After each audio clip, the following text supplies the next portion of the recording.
Bonjour, le média l'INSEE fêtera bientôt ses 10 ans. 10 ans d'observation, des profondes transformations au sein de vos organisations. Mais aujourd'hui, c'est le moment de nous fixer une ambition encore plus forte. Le contexte actuel de multicrise nous questionne et nous motive tous à œuvrer en faveur d'un numérique porteur de sens.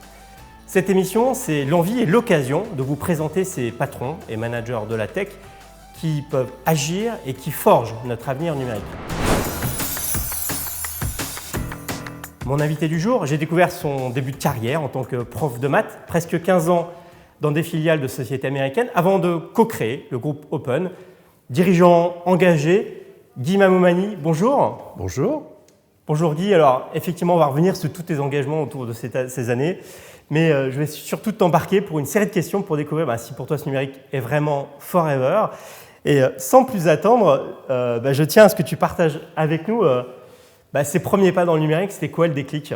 Justement, tu disais que j'ai commencé ma carrière comme prof de maths, et dans les années 80, 1980, on était au XXe siècle, les profs de maths étaient formés à l'informatique, un programme qui s'appelait l'Informatique pour tous, et j'ai découvert avec un Thomson TO9 ce qu'était l'informatique. J'ai tout de suite adoré. J'ai commencé à programmer. Pendant mes études, je programmais en Fortran sur des machines colossales, tout ça. Et puis tout d'un coup, j'ai découvert la micro-informatique et j'ai été attiré. Et j'ai rejoint une société qui s'appelait Go International, fondée par mon frère d'ailleurs, dans les années 80, comme consultant. Et là, en fait, c'était le métier d'enseignant, mais pour enseigner comment utiliser un progiciel, et j'ai adoré ça. Alors, je sais que l'entretien va être passionnant, mais de prof à consultant, tu as fait le plein de passerelles qui m'ont un peu surpris quand même. Pourtant, je t'assure, d'ailleurs le métier de prof est très intéressant d'un point de vue formateur, parce que vraiment, c'est de la pédagogie après, d'être consultant et d'accompagner des clients dans leur utilisation. D'ailleurs, je pense que j'étais assez apprécié parce que justement, j'avais ce côté pédagogique. Cette pédagogie, super. On poursuit notre échange. Les règles du jeu, je te laisse choisir une question de 1 à 5 sur la partie gauche. Donc 3. Allez, 3. Ce que tu aurais aimé apprendre plus tôt dans ton parcours ? Oui, tu l'as dit, j'ai été pendant 15 ans salarié dans différents groupes, etc. J'aurais voulu être entrepreneur plus tôt. D'ailleurs, j'avais fait une tentative en 97, de créer une société qui s'appelait Netitude dans le monde de l'Internet, je dis bien en 97, et qui n'avait pas abouti. Et j'aurais vraiment dû être entrepreneur plus tôt. Aujourd'hui, en quelques chiffres, le groupe Open, c'est combien de collaborateurs ? C'est environ 4000 collaborateurs et ça va finir l'année à 380 millions. On poursuit 1 à 5.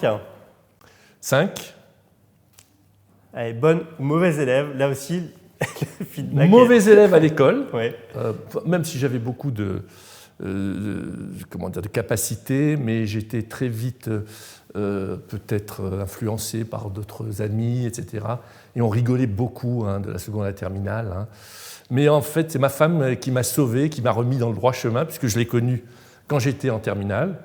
Et c'est avec elle grâce à elle, que j'ai recommencé à être un bon élève, à faire des études supérieures. Et à bout de 44 ans, c'est toujours ma femme. Elle t'a mis sur la voie bon élève et bon mari, bon père de famille. Absolument, absolument. Ça, j'en suis très fier. Allez, autre question, 1 à 5. Alors, il me reste... Il t'en reste plein encore. Allez, 2. On y va. La 2. Ce dont tu es le plus fier dans ton parcours ? Ce dont je suis le plus fier dans mon parcours, c'est d'avoir su marier un engagement professionnel réussi, on peut le dire, quand on voit ce qui est devenu le groupe Open, avec des engagements sociétaux dans l'intérêt de notre pays, voire de l'humanité. Voilà. Alors, tu as été patron du Syntec Numérique ? Exactement. J'étais président du Syntec Numérique pendant 6 ans, vice-président du Conseil national numérique pendant 2 ans, et cofondateur d'un mouvement qui s'appelle Jamais sans elle, qui, je le rappelle, c'est un engagement à ne pas participer à des tables rondes s'il n'y a pas au moins une femme. donc d'améliorer la visibilité, les rôles modèles des femmes dans notre métier. Allez, une rapide, celle-là, parce que je sais qu'il y en a beaucoup. Une anecdote professionnelle que tu veux partager avec nous? Oh, ben j'en ai beaucoup, des anecdotes. 40 ans de vie professionnelle, ça fait des histoires. Mais par exemple, je me souviendrai toujours de la réaction, parce que, en fait, Open était en train de construire sa très forte croissance à coût d'acquisition importante. Nous avions racheté une société qui s'appelait Teamlog à l'époque de 1700 personnes et nous avions trouvé à la suite de ça une société d'environ 1500 personnes qui était très complémentaire et nous voulions absolument, qui s'appelait Silis, je peux le dire, et nous voulions absolument faire cette opération, mais les actionnaires en face étaient très hésitants. Et donc avec mon associé, nous avons décidé d'y aller directement. Et donc je me souviendrai toute ma vie du coup de fil que j'ai donné au fondateur de Silis pour lui dire écoutez monsieur, demain matin à 8h30, j'annonce une OPA sur votre société. Et là, j'ai eu un silence de 30 secondes du type qui était totalement désarmé et qui ne comprenait pas que nous prenions une telle initiative. Ça a permis d'ailleurs, nous avons lancé l'opération, et même si on n'était pas d'accord sur le prix, que quelques semaines après, on se mette d'accord sur le prix et nous avons réalisé cette opération. Allez, on va bientôt fêter les 10 ans d'INC. Qu'est-ce que tu retiens, toi, de ce qui a le plus marqué cette industrie ces 10 dernières années? Clairement, le passage de l'informatique au numérique. Alors, tu sais qu'il y a souvent un débat sur la sémantique entre digital et numérique. C'est ridicule. En fait, c'est le même mot. Digital, c'est le mot anglais pour parler du numérique. Je sais que tout le monde n'est pas d'accord avec ça, mais franchement, je ne vois pas d'autre explication. En revanche, ce qui est fondamental, c'est de comprendre la différence entre informatique et numérique. L'informatique, c'est de l'automatisation. Les ordinateurs ont permis de faire plus vite ce qu'on faisait à la main. Le numérique, c'est sociétal et c'est pour les entreprises une transformation du business model. Et donc, ce qu'on a vu dans les 10 dernières années, c'est comment, finalement, au début, on avait des progrès de productivité, mais avec le numérique, on a changé le monde. Une vraie transformation. Très bien. Allez, on poursuit. Même règle du jeu, 1 à 5. 5 je l'ai déjà dit Non, on est au milieu maintenant. Là. D'accord. Ouais, 1 à alors, 5. 1. Allez, 1. Une technologie qui va tout bousculer. Très vite, pour moi, dans les années qui vont venir. Bon, alors après, on peut parler du quantique, etc., à plus long terme, mais tout de suite, c'est l'intelligence artificielle. Il y a 2 façons de l'aborder.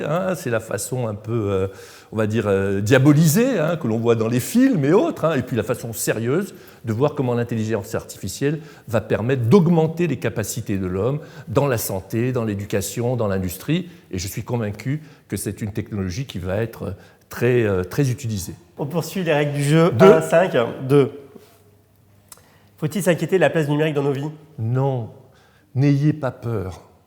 Je le dis vraiment parce que, en effet, beaucoup de gens nous promettent l'apocalypse. D'ailleurs, c'est bien le titre de mon livre, l'apocalypse numérique n'aura pas lieu.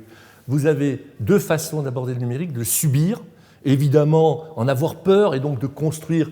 Vous avez une vague qui arrive et vous construisez des murs et des sacs de sable et là vous êtes balayé. L'autre façon, c'est de ne pas en avoir peur, de vous former, d'apprendre à surfer et cette vague devient une magnifique opportunité. Allez, tu viens de dire un mot, moi ça m'amène sur celle-là, je vais la choisir. L'urgence. Il y a une urgence absolue. Acculturation, éducation, formation.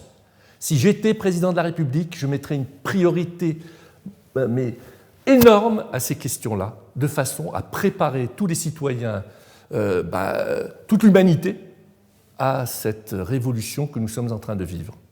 Allez, j'ai fait la transition. On va présenter une sélection de 100 personnalités qui donnent du sens au numérique. Quelles sont les personnalités que tu veux nous suggérer? Écoute, d'abord, je dirais qu'il y a quelqu'un que j'aime beaucoup.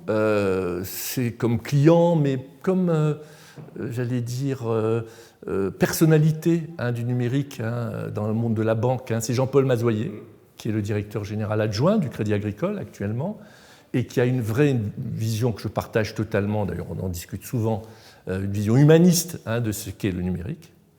Et puis peut-être Véronique Turner, qui est une femme que tu connais bien. Qui était à ta place il n'y a pas très longtemps. Voilà, ça ne m'étonne pas, et qui, pour moi, que je la connais depuis très longtemps. Et Véronique, je trouve qu'elle a pris une place formidable chez Numéum, en particulier sur un sujet que nous partageons énormément, c'est-à-dire l'évolution responsable du numérique au travers de Planète Tech Care qu'elle porte très bien.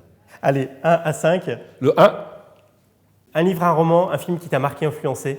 Bon, alors, il faut que je dise deux choses. Il faut choisir, ouais. Voilà. Bon, alors, sur les films, c'est facile pour moi. C'est 2001, l'Odyssée de l'espace et Minority Report. Voilà, ça, c'est les deux films qui m'ont le plus marqué, d'ailleurs presque professionnellement. Roman, il y en a deux que je veux citer. C'est David Gruson, qui a fait un roman qui est très intéressant au niveau de la santé, qui s'appelle Sarah, et Laurence de Villers, qui pour moi est presque la théoricienne positive de l'intelligence, et réaliste de l'intelligence artificielle, avec des robots et des hommes. Guy, on arrive à l'issue de cet entretien. Est-ce que tu as un message à passer aux équipes INC pour ces 10 ans? Oui, j'ai un message qui est le même que celui que je passe auprès de mes collaborateurs.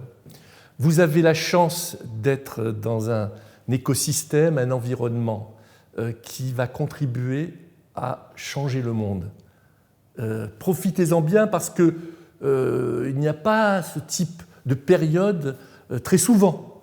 Ça a été peut-être à l'époque de l'invention de l'imprimerie, de la machine à vapeur, et aujourd'hui, depuis quelques années, dans les quelques années que nous allons vivre, nous allons contribuer à changer le monde. Alors, essayons de le faire ensemble pour qu'il soit plus serein, plus juste, plus mixte.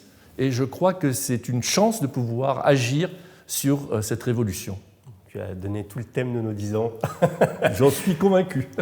Et pour conclure, est-ce que ce numérique, il est vraiment forever pour toi? Ah ben oui, parce que je te poserai la question, est-ce que en 1880, on aurait dit, est-ce que l'électricité est forever?